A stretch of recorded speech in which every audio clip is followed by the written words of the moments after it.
Hello à tous, c'est 5Q du forum 5M France et bienvenue dans cette vidéo un petit peu particulière. Alors aujourd'hui, plutôt que de parler directement de SX ou de 5M, je vais vous parler de l'hébergeur SysOne et je vais essayer de vous aider un petit peu pour faire le choix de votre premier VPS et sur la réception et l'installation de celui-ci. Donc SysOne est un hébergeur qui propose des offres VPS et qui propose deux types d'offres. Une première qui va être liée pour du développement de votre projet et un deuxième type d'offre qui va être idéal pour de la mise en production de votre projet. Donc pour du développement, c'est-à-dire que si par exemple demain vous décidez de créer votre premier serveur 5M, par exemple, vous avez choix entre trois offres, où dedans vous avez 2 vCPU, 3 vCPU, 4 vCPU, et en RAM 4, 6 et 8 Go.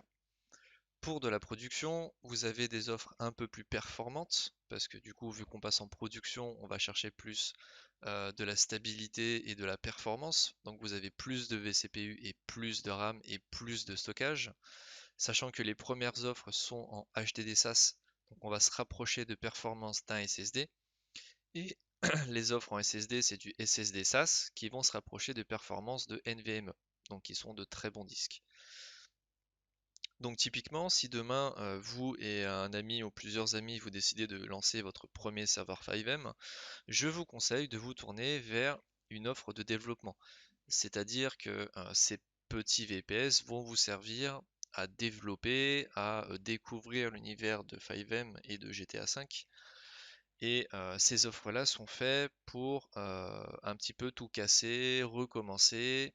Et moi, ce que je peux vous conseiller, en tout cas si vous débutez un petit peu dans cet univers, c'est de ne pas mettre une fortune dans un serveur où vous allez simplement recommencer des dizaines et des dizaines et des dizaines de fois.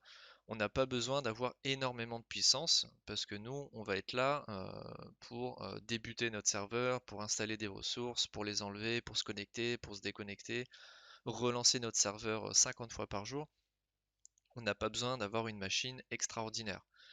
Donc ces trois offres sont parfaites pour ce type de travaux, on peut dire ça comme ça.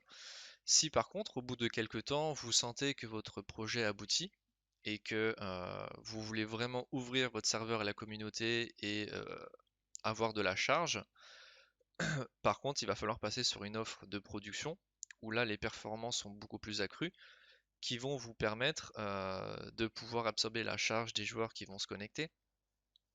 Et typiquement, si vous prenez l'offre SSD 3, vous avez un VPS qui est capable d'accepter 128 joueurs largement. Donc vous avez quand même une offre qui est configurable, c'est-à-dire qui est sur mesure. Si pour vous, vous avez vraiment un gros projet et que vous sentez que ça va être un peu léger, vous pouvez très bien faire une demande de devis tout simplement et voir avec SysOne pour avoir un produit sur mesure. Je tiens quand même à préciser avant d'aller un peu plus loin qu'il ne faut pas oublier que Windows Server est beaucoup plus gourmand qu'un environnement sur Linux. Pourquoi? Parce que Linux n'a pas d'interface graphique et a beaucoup moins de processus et de services qui se lancent comparé à Windows Server qui a une grosse interface graphique et qui a énormément de services qui vont se lancer au démarrage typiquement. Donc une fois que vous avez fait votre choix, donc pour du développement vous avez les trois offres, pour la production vous avez ces trois offres aussi, sachant qu'il est tout à fait possible par exemple de démarrer sur une offre HTTP1 et puis au bout de quelques temps, si vous sentez que vous êtes prêt à lancer votre projet, de passer sur une offre SSD, SSD1, SSD2 ou SSD3. Par contre, bien évidemment, il n'est pas possible de faire l'inverse. On ne peut pas passer d'une offre SSD3 à une offre SSD1. Donc moi, par exemple, je vais faire mon choix, je vais décider de prendre l'offre HTD3. Donc je clique sur commander. Donc bien évidemment, faites-vous un compte avant. Donc on retrouve bien notre disque, nos vCPU, notre RAM, le cycle de facturation qui est mensuel. Le nom de l'autre, ça va être le nom que vous voulez donner à votre serveur. Donc moi, typiquement, je vais l'appeler SysOne. Le mot de passe, ça va être celui qu'on donne pour se connecter à notre serveur. Donc là, on va partir sur un Windows Server 2019. Donc bien évidemment, le mot de passe, il faut bien vous en souvenir. On va choisir le Windows Server 2019. Vous avez des ajouts disponibles et possibles, c'est-à-dire que vous pouvez vous rajouter un petit peu d'espace disque. Vous avez aussi accès à un support premium qui est en heure ouvrée et un support ultra qui est en heure non ouvrée. C'est-à-dire que là, vous avez du lundi au vendredi de 9h à midi et de 14 à 18h. Donc c'est un délai de 2 heures. Et un non ouvré, donc du lundi au dimanche de 18h à 8h du matin, où il y a un délai de 4 heures. Donc nous, on veut pas forcément prendre une de ces offres, on veut simplement prendre notre VPS. Donc on va cliquer sur continuer. On a encore un dernier check-up, donc on vérifie que tout est bon. On peut bien évidemment disposer d'un code promotionnel si c'est le cas. Nous, ce n'est pas le cas, donc on va passer à la commande. Donc on retrouve toutes nos informations que vous avez stipulées dans la création de votre compte. Et on a le choix entre du PayPal ou simplement en carte de crédit directement. Donc moi, je vais choisir PayPal. Je vais bien cliquer sur j'ai lu et j'accepte les conditions d'utilisation que je vous conseille de lire. Et on va régler la commande et on se retrouve juste après. Donc une fois qu'on a réglé notre VPS, vous allez recevoir 3 mails. Un premier concernant votre facture, un deuxième pour la confirmation de votre commande et un troisième vous indiquant que votre serveur est en train d'être livré. Vous avez l'adresse IP de connexion, l'utilisateur qui est ici et qu'il va falloir attendre environ une dizaine de minutes. Donc on peut voir ici qu'il y a une nouvelle notification.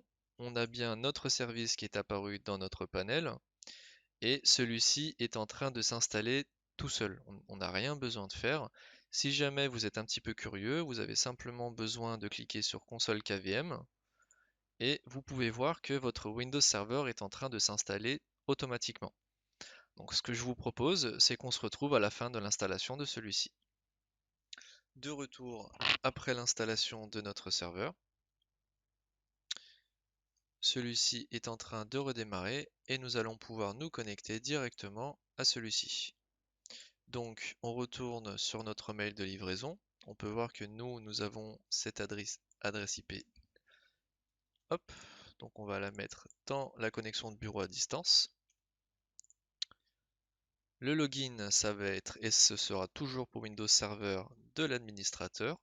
Le mot de passe sera celui que nous avons indiqué lors de l'achat du VPS. Et nous pouvons déjà nous connecter à notre VPS. Nous n'avons pas besoin de faire une configuration du réseau parce que celle-ci est déjà faite. Donc là, votre VPS est livré et opérationnel. Alors, juste avant d'aller un peu plus loin, la première chose que je peux vous conseiller de faire, c'est de faire les mises à jour niveau Windows Update qui sont assez importantes avant de commencer votre serveur ou quoi que ce soit. Donc vous lancez votre gestionnaire de serveur, vous cliquez sur configurer ce serveur local et tout en haut à droite vous avez Windows Update, vous cliquez sur jamais, il va vous ouvrir votre fenêtre, rechercher des mises à jour, vous attendez un petit peu qu'il vous recherche vos mises à jour, vous attendez qu'il efface et ensuite tout sera bon, vous pourrez enfin commencer votre projet. Donc merci d'avoir suivi ce petit tutoriel et puis je vous dis à une prochaine fois pour la partie Linux. À bientôt.